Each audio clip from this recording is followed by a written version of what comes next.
ایک آدمی محمود غزنوی کے پاس نا اپنا کیس لے کے آیا، مدعی بن کے آیا۔ اس نے کہا بادشاہ میرا کیس بڑا نرالا ہے۔ بادشاہ سلامت نے کہا وہ کس طرح؟ کہنے لگا یہ میرے پاس ایک تھیلی ہے، میں نہ سفر پہ جانے لگا تو یہ تھیلی پوری ہیروں کی بھری ہوئی تھی۔ فلاں علاقے کے جو قاضی صاحب ہے نا، میں جاتی دفعہ میں کہیں سفر پہ جا رہا تھا تو میں ان کے پاس چھوڑ گیا کہ رستہ لمبا ہے، کہیں کوئی مجھ سے چھین نہ لے، ہیروں کی بھری ہوئی تھی۔ کچھ دنوں کے بعد میں واپس آیا ہوں، قاضی صاحب نے مجھے تھیلی واپس کی ہے تو اس میں ہیروں کی بجائے کھوٹے سکے نکلے۔ اب میں نے قاضی صاحب سے کہا ہے تو قاضی صاحب تو میرے گریبان تک آتے ہیں، وہ کہتے ہیں بتا کہیں سے پھٹی ہے، کھلی ہے؟ وہ جس طرح ٹانکے لگا کے تو نے سی تھی اسی طرح لگے ہوئے ہیں کہ نہیں؟ تو حضور لگے بھی بالکل اسی طرح ہے، نہ پھٹی ہے نہ کھلی ہے۔ اب میں لٹ گیا ہوں، میری کل عمر کی کمائی ضائع ہو گئی، کھوٹے سکے کہاں اور ہیرے کہاں؟ تو مہربانی کریں اور آپ کی بارگاہ میں اللہ رسول کے نام پر حلف دیتا ہوں کہ میں ہوں بالکل سچا۔ محمود غزنوی کہنے لگے تو جا، تھیلی چھوڑ جا، اور جب میں تجھے بلاؤں گا پھر دوبارہ آنا۔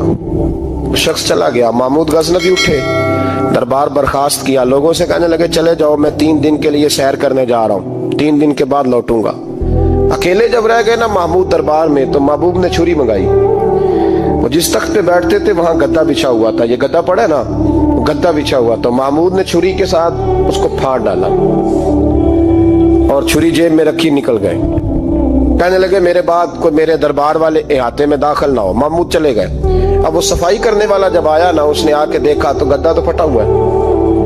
اس نے شور ڈال دیا، پہرے دار بھی آ گئے، فلاں صاحب بھی آ گئے، فلاں صاحب۔ اس نے کہا او خدا کے بندو، اس کا گدا پھٹ گیا ہے، وہ تو مار ڈالے گا۔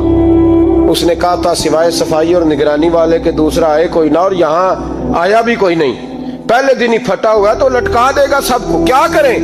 شور ہو گیا، سارے دربار کے ملازمین اکٹھے ہو گئے۔ ایک بندہ بولا، کہنے لگا فکر نہ کرو، میں کیسے بندے کو جانتا ہوں، اس طرح سیے گا کہ جس نے پھاڑا ہوگا اسے بھی پتہ نہیں چلے گا کہاں سے پھٹا تھا، ایسا بہترین رفو کرے گا کہ پتہ بھی۔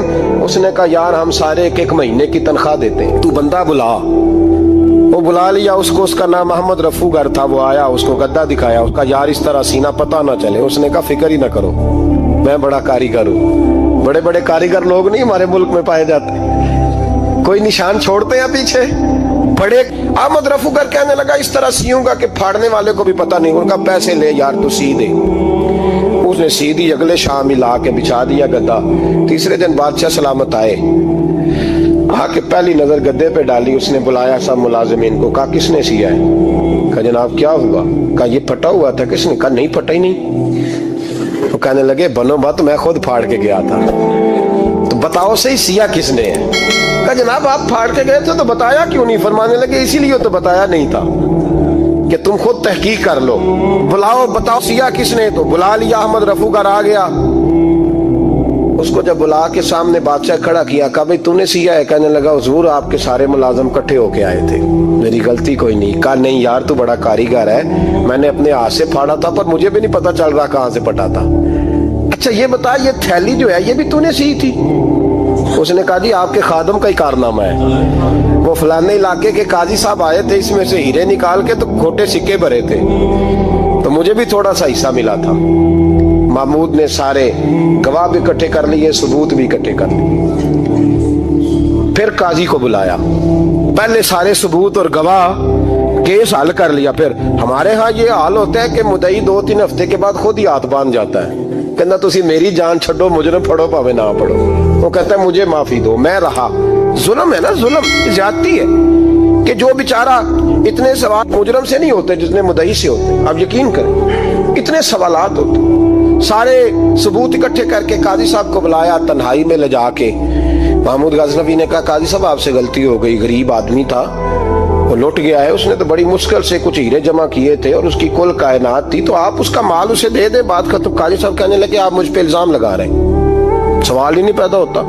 آپ میری داڑھی دیکھیں، آپ میرا اعزاز دیکھیں، دنیا جانتی ہے میں اس تک۔ قاضی صاحب انسان بھول ہی جاتا ہے، بندہ بھول جاتا ہے، غلطی ہوگی، مال نے کہا نہیں سب کہا میں تنہائی میں پوچھ رہا ہوں، میں اس وقت پوچھ رہا ہوں جب دوسرا موجود کوئی نہیں، آج توبہ کر لے، میں کچھ نہیں کہوں گا، تو میری زبان پہ اعتبار کر، تجھے پتہ ہے میں جو کہتا ہوں اس پہ عمل بھی کرتا ہوں، باز آ جا۔ پر قاضی نے کہا نہیں میری غلطی کوئی نہیں،